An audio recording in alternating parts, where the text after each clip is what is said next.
All right, folks, what time is it? Story time, story time, story time. Yeah, it's time once again for story time with T-Biz and Overlord Productions here. Hello. yeah, we got the Aristocats today. This is Overlord's choice. Am I right? In honor of our good friend Brian Steiner, aka Music Man 941, aka Toy Nuts 941, aka the Strudel Man, Strudel Man, dude. Hell yeah. who celebrates Catter Day. Oh, it is Catter Day. I forgot, man. Okay, It's cool. Catter Day.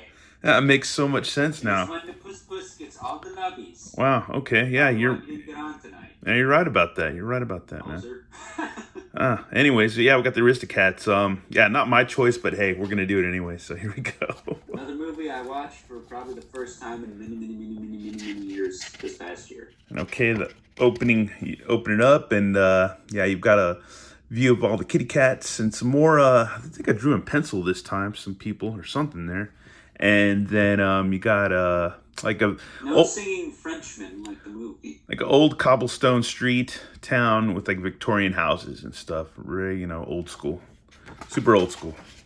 And then here we go. They're like walking through a park to a bridge. There's some more stuff I drew in the water in this pond. Looks like some creatures or something, some bugs or fish or something. Looks like maybe a spider and something. I don't know. I guess that's a fish right there. It's becoming Maleficent's castle, I guess. That's what's going on here. Yeah, there's some, I don't know. I used to like the graffiti in these books, but anyways.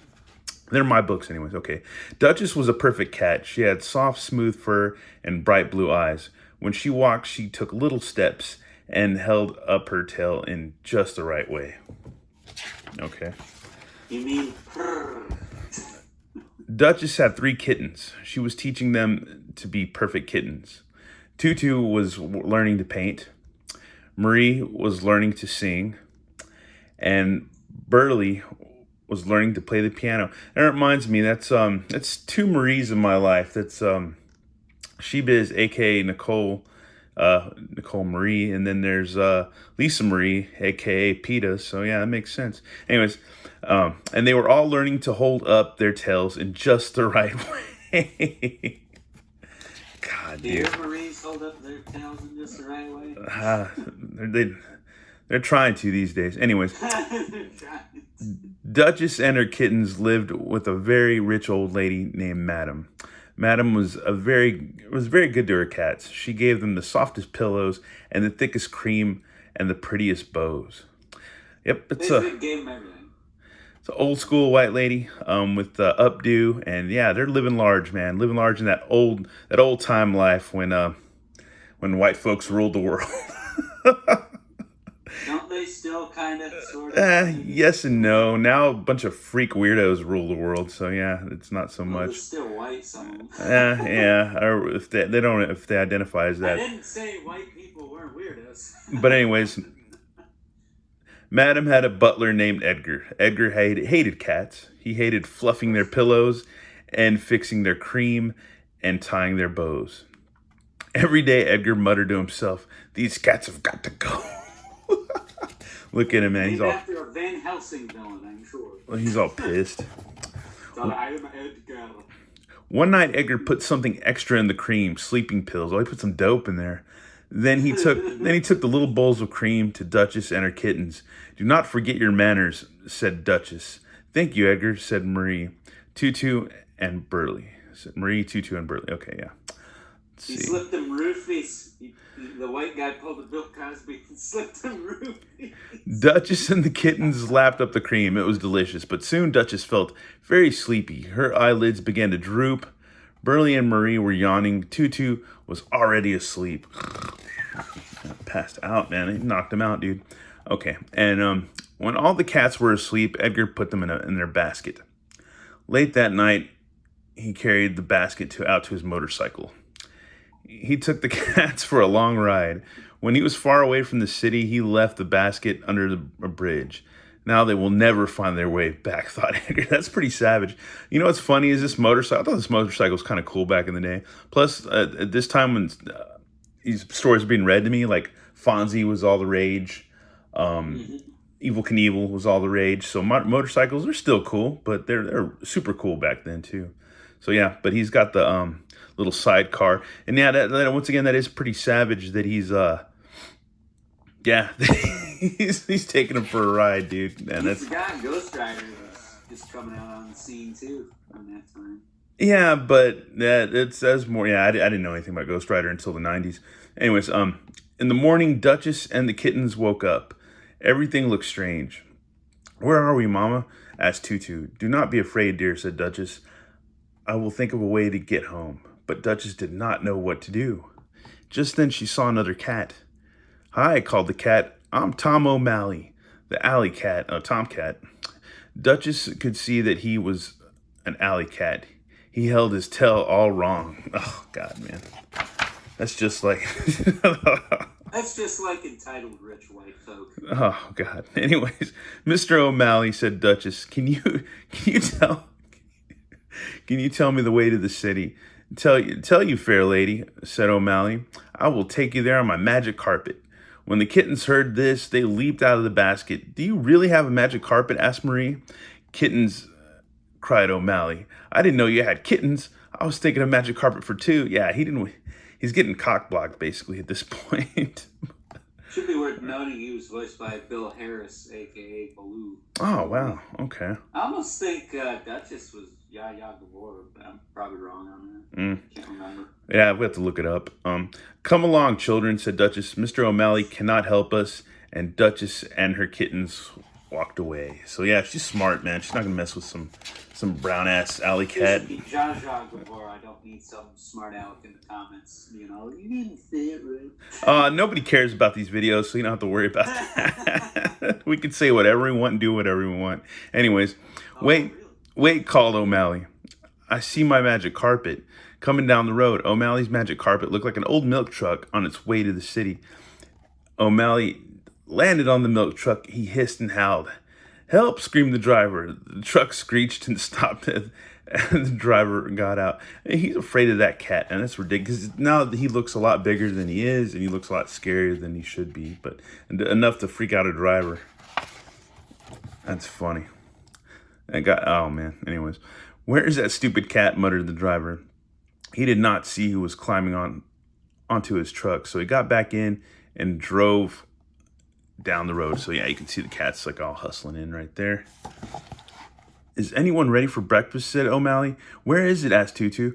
"Just close your eyes and wiggle your noses," said O'Malley. "I need a little magic for this." So the kittens closed their eyes and wiggled their noses. O'Malley uncovered a milk can. "The magic worked," said O'Malley. "Open your eyes and see."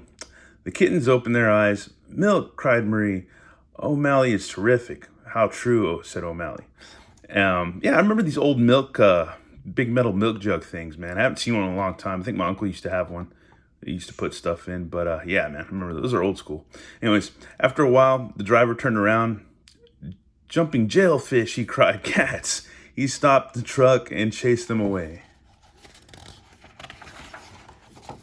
"What an awful man," said Duchess. "Now we will not get to the city." "Stick with me, Duchess," said O'Malley. "I know the way." "O'Malley is so smart," said Marie. "O'Malley is so brave," said Tutu. "When I grow up," said Burley, "I'm going to be just like O'Malley." They came to some train tracks. The tracks went over the river. The kittens pretended to be a train. "Woo woo!" cried Burley. "Clickety clack, and Tutu and Marie," said Tutu and Marie. Suddenly they heard a real train coming. It was right behind them. Reminds me of Stand By Me when they're gonna cross the tracks and that train's coming. It's all train. O'Malley got everyone under the tracks just in time. The train whizzed by over their heads. Marie was so scared she let go and fell off the bridge. "Help!" cried Marie. O'Malley did a daring dive. He pulled Marie out of the river. "How can I ever thank you?" asked Duchess. "It's nothing," said O'Malley. After that, the cats walked along the road. At last they reached the city, but it was very late. "We will have to spend the night with friends," said O'Malley. They climbed up a roof and looked in the window. O'Malley's friends were having a party. Hey, O'Malley is back, cried Scat Cat. You got all these cats. Pushed by Catman John. You got all these guys all jamming and these cats jamming and playing music and whatever. Let's see. Everyone had fun. Scat Cat sang a song. It went like this. Rinky Tinky, think of that, to be a cat without a hat. Sing it, Scat, said O'Malley. Yeah, sing it, Scat, said Burley and Marie. Duchess and O'Malley danced all the dances O'Malley knew. After the party was over, O'Malley and Duchess sat on the roof. You have been very kind to us, said Duchess. We will miss you, but tomorrow we must go back to Madam. The kittens were watching from the window. I don't want to go back, said Burley. I want to stay with O'Malley. Yeah, because O'Malley's cool. He's not all uptight. They're all partying, jamming, having a good time. And yeah, dude. But the next morning, they went back to Madam's house. O'Malley waved goodbye. Edgar let the cats in. He was not too happy to see them come. Edgar put the cats in the bag. He put the bag in a trunk. Then he called a moving van to take the trunk far, far away. And it says, delivered to Timbuktu, do not return. That's funny. Edgar carried the trunk out to the street. The van was waiting. O'Malley heard Duchess and the kittens mewing inside. O'Malley leaped at Edgar. He hissed and howled. Madam heard the howling. She rushed outside to see what was going on. There were Duchess and her kittens. Oh, my dearest Duchess, cried Madam. You are all safe. Madam saw that Edgar was trying to get rid of the cats. You are fired, said Madam.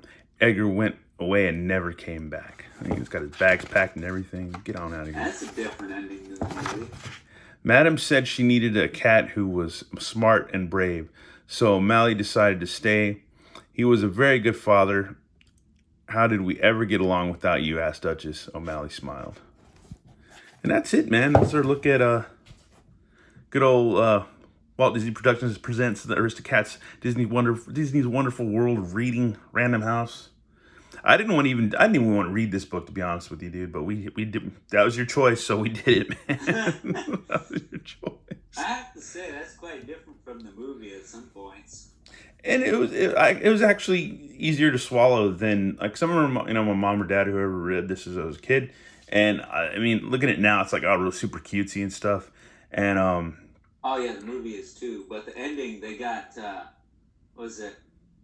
Freaking O'Malley was chasing down Edgar, and then I think there's like a mouse or something that stays at freaking Madam's house, and he went and got the Scat Cat and that whole gang, and they all ganged up on the butler, dude. Oh, okay, all right. Yeah, this is just a little edit, different story or whatever. Yeah. It's the director's cut. But anyways, that's a story time for now, and until next time, yeah, man, we'll check you guys later. Later.